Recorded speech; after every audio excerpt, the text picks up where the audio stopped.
Okay, wow. All right, I'm going to try not to trip over anything. All right. Hey, everyone, I'm Nadia. Like you said, I'm a business coach. I'm an author and a speaker. I even have a podcast. So who knew that was going to happen? It's been a strange journey over the past, well, rather large number of years. So first of all, I want to kind of put this into perspective because I run a really different type of business. It's just me.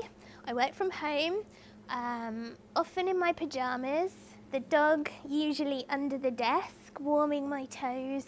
I have made a conscious decision to just be me and to not have any business partners. I have a virtual team, but I like being alone. I like not having anybody else kind of stealing my thunder, and I'm shy, I get nervous, as you can probably tell, and even so, I've managed to build a big business. I have clients all over the world.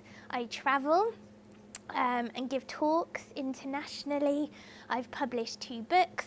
I sound like I'm boasting, but I kind of need to put this into context for you. And although I'm a mum and I work just a few hours a day, I've created something that scales.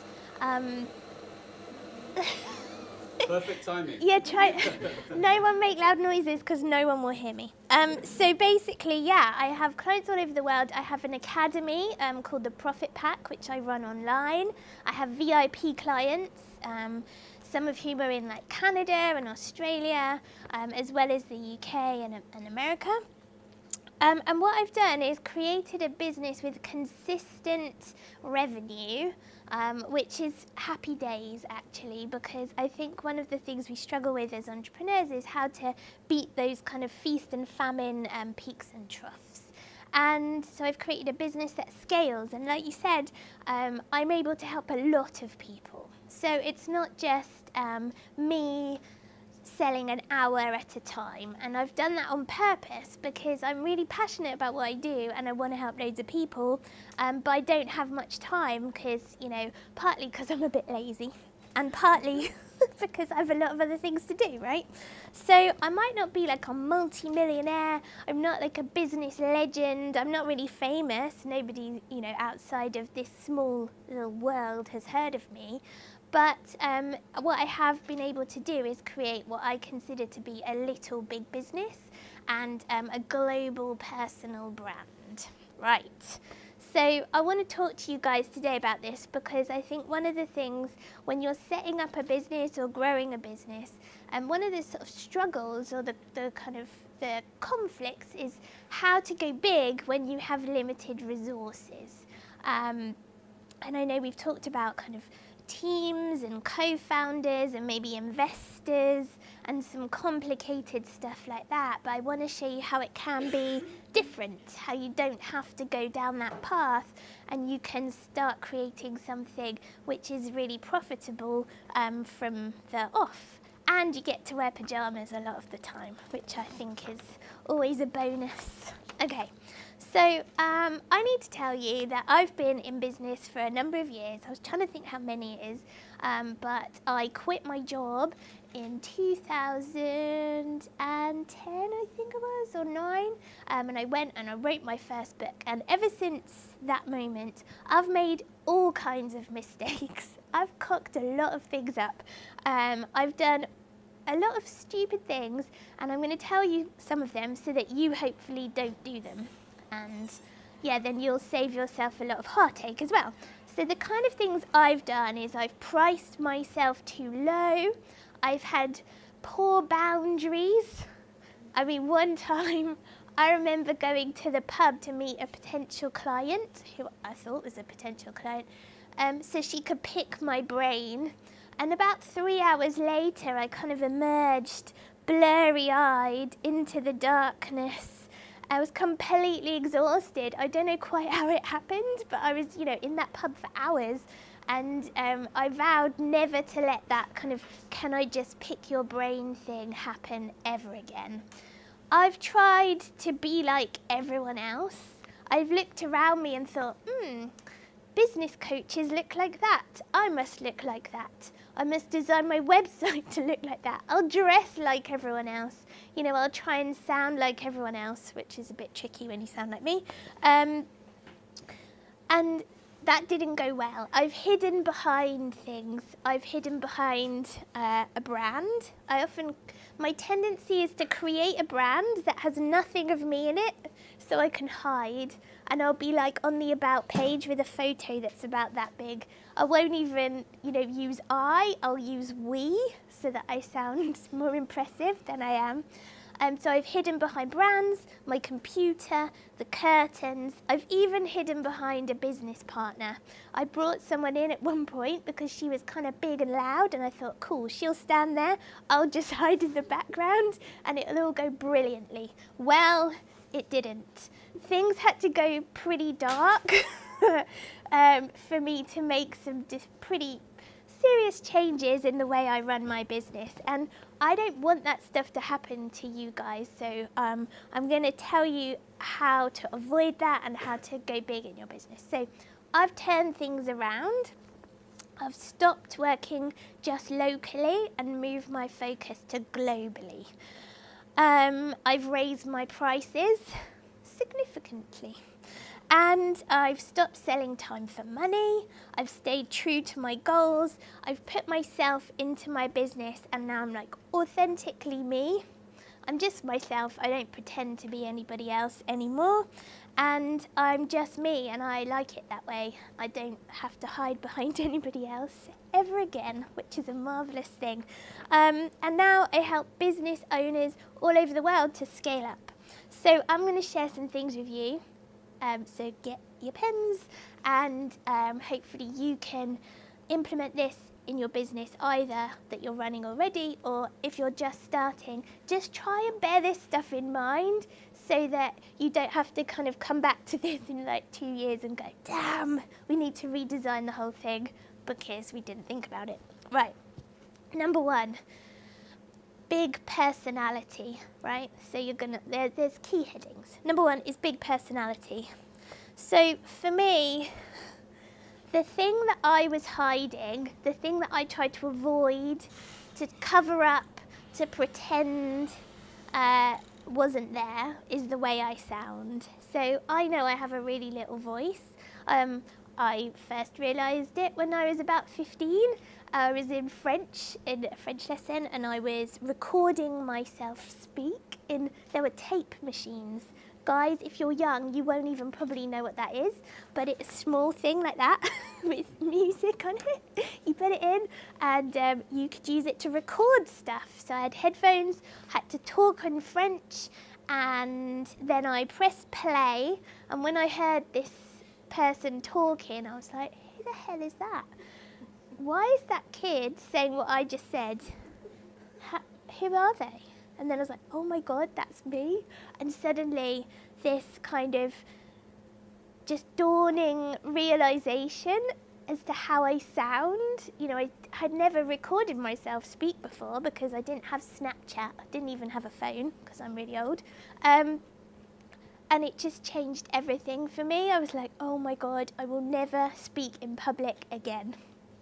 I'll never give a talk. I'll never go on the stage. I won't even phone anyone I don't know. And I'm definitely never leaving a voicemail because they will honestly just take the piss out of me. So I decided to just hide. Okay, so you can imagine how that played out over the years, and then in my professional career. And the thing is, it's not just in my head. People comment on it most days. Like, I rang the swimming pool one time to book a party for my son's 9th birthday, and they thought that I was the child booking their own party. So I was like, no, it's for my son. He's 9. I'm the mum. And she was like, what? Should you be, how come you've got your mum's credit card? And I was like, okay, anyway, bad. So you can see how this sort of plays out, right? And in business, I thought that meant I should hide and not be myself. That's what I'm trying to get at. And the thing is, when you do that, there's a disconnect. If you put out an image of someone who is not you in your business, People don't necessarily know why they don't connect with you, but they don't. And when you are trying to build relationships, build a tribe, sell stuff to people, if they can't connect with you, they're not going to part with their cash, okay? So, and sometimes the thing that you're hiding, I think we all have things that we maybe shy away from or don't want to acknowledge, or maybe try and sort of brush over. Sometimes that thing, that's actually the key to everything. So for me, and there's a quote that really sums this up by some dude called Joseph Campbell. He says, the cave which you fear to enter holds the treasure that you seek. So that's pretty powerful, I think. And actually, for me, my voice was in that cave. And when I realised that I could actually turn it into a strength, and bring it front and centre rather than hide from it, that's when good things started to happen. So if you're starting a business or growing a business and you're hiding away from something about yourself or the way you are or your story, the way you look, the way you dress, all that, don't do that. Embrace it. Bring it into what you do, okay? Because that's a perfect way to stand out. And actually, for a lot of us, when you're thinking about how to differentiate yourself from everybody else, that's the perfect way, is to just be yourself, because no one can really be like you. Okay. And when you stop hiding, when you're you, you'll attract your ideal clients, because your people will look you in the eye, they'll like you, and they'll want to be around you. So it's a sensible business decision, other than just being a lot easier to live your life that way, because you're not having to think every time you open your mouth, or wear weird hats or some crazy disguise every time you go out into public. Okay, so I would suggest that the world needs you the way you are. The world and your people need you to be yourself, in life and in your business, okay? And to embrace your vibe, your unique thing, the way you do what you do. And lots of good things will happen when you do that. Right, I've waffled on about that a bit much, but that's okay. Let's talk about big love. I think that relationships is what business is all about. And for me, I love that term, big love, because I just really love my people, and I kind of think they love me back, which is great, because I kind of want to hang out with them all the time. They want to be around me. They'll listen to the stuff I create. They listen to my podcast. They read the things I write. They read my book. And that's how I believe I can grow my business, through this kind of mutual respect and the fact that we like each other. Now, when you run a business, you can choose who to work with. And I just found that's hang on, let's just think about this for a moment. You can choose who your people are. They're not your family. You're not kind of stuck with them whether you like them or not. You can choose. And yet, I see loads of clients kind of settling for kind of shoddy behaviour. They work with people who don't treat them well. And why would you do that? Why would you settle for that? Why would you hang out with people who are not the kind of people you would want to go for a drink down the pub with? You don't have to. And when you just suddenly realise that, it changes everything. Find your perfect people and love them hard. Keep them close to you. It costs 6 to 7 times more to acquire a new client than it does to keep somebody. So keep them close to you, look after them, care for them, rather than just kind of having them drop in and then buggering off again. I love the fact that I can spot my people a mile off. You know, when I go and I give a talk, or I'm at an event, or I'm just wherever I can sort of see who's going to be my people. I can tell, and I want that for you. I want you to be able to be around your tribe and to feel that kind of connection, because it makes running a business way more fun, more enjoyable, and more profitable. Okay, so look for your ideal clients, find people that are going to treat you well, who appreciate you, who need what you have, and who are prepared to pay for it without doing some crappy, oh, can I have this for free? Oh, can you just, haggling. You don't have to put up with that. So set your standards high, find good people and keep them close. And that brings me on to the third point, big package, right? I've grown my business by working smarter. And so I think having a big package approach in your business is a good thing. Like I mentioned, it costs loads more money to acquire a new person, so keep them close, keep them for longer. And yet what I see happening is we're so obsessed with sales and new business, we allow people just wander off.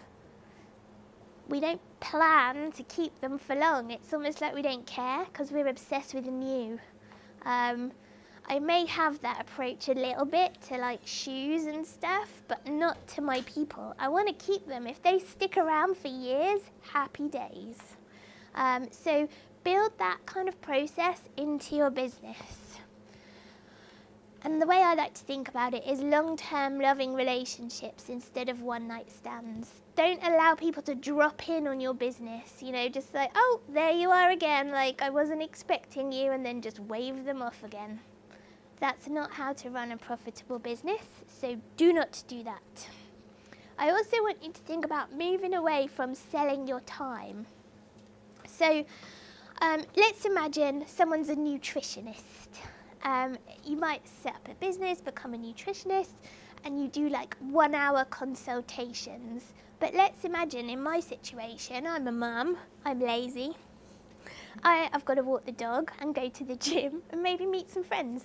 So really, how many clients can I see in a day? Maybe 3?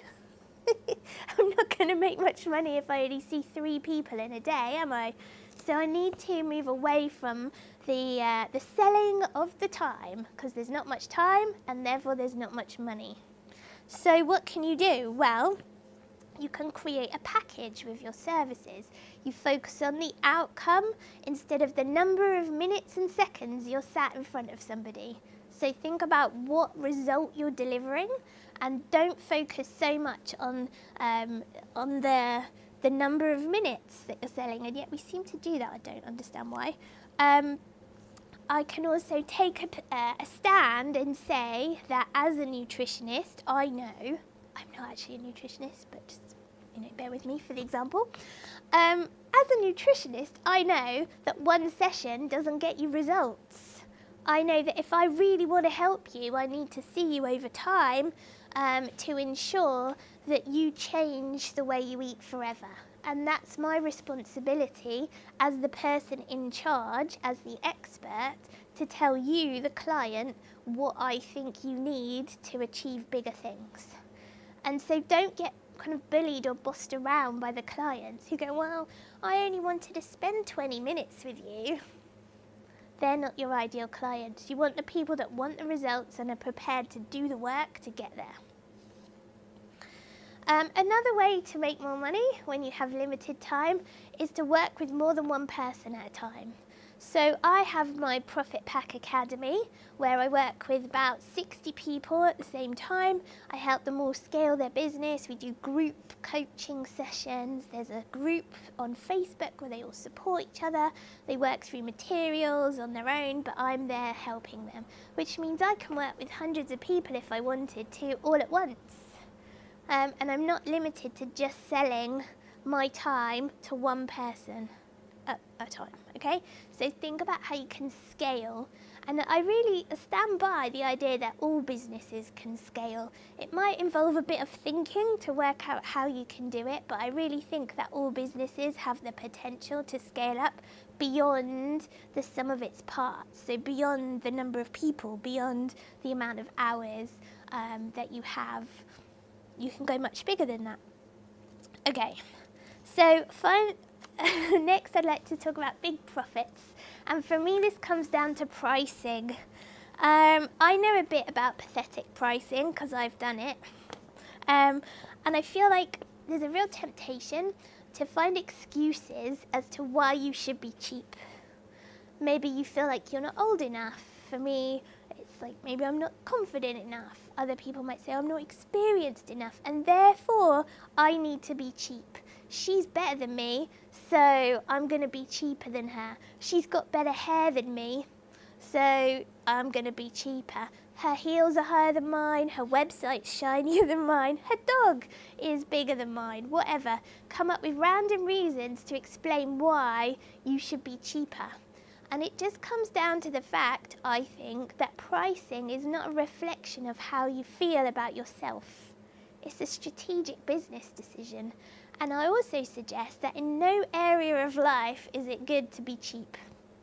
It's not really a good look, and yet it's something that a lot of us really struggle with, and we feel like we need to give it all away in order for people to like us. And that's also not a good thing to do in any area of life, really.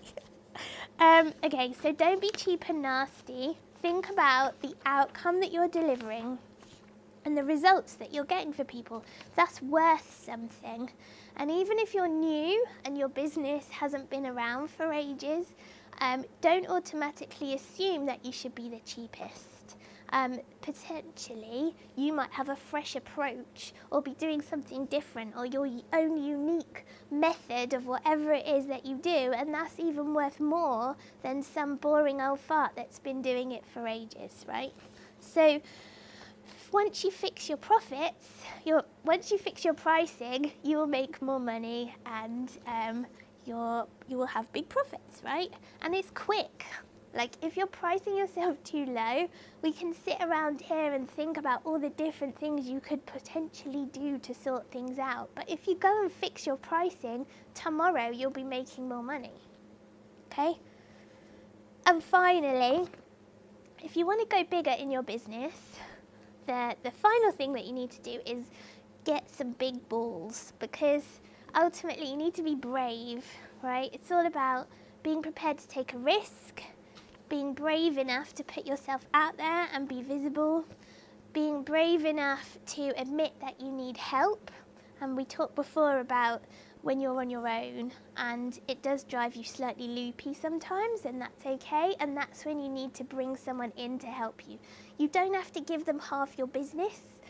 You can hire people virtually, bring in advisors or coaches, people to help you, give you a fresh perspective, to share their experience and their expertise to save you time, okay? And I think that takes bravery to do that, rather than being stubborn and just kind of pressing on regardless, making the same mistakes or being stuck. Okay. And I think most of all, if you want to go bigger in your business, you need to have the bravery to go all in, to put your fears to one side, and to have the guts to be who you really are in your business, so that you can stand out from the crowd and attract your people to you. So obviously I've only had a few minutes today to chat to you, and there's so much more I could talk about, so much more I could cover, and I've just kind of done the top line stuff. There's more in my book over there, Little Me Big Business, but you can come and chat to me at the end as well.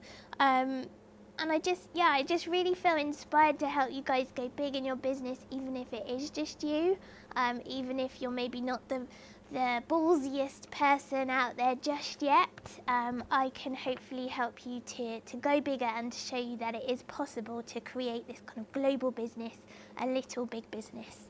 And so, yeah, just as a quick reminder, you're going to embrace your big personality and be yourself. You're going to have big love for your clients, your perfect people who you get to choose. You're going to have big packages and package everything up so that it's more each relationship is more profitable. You're going to sort your pricing out so that you can have big profits. And then finally, you're going to get some big balls so that you can have the bravery to go all in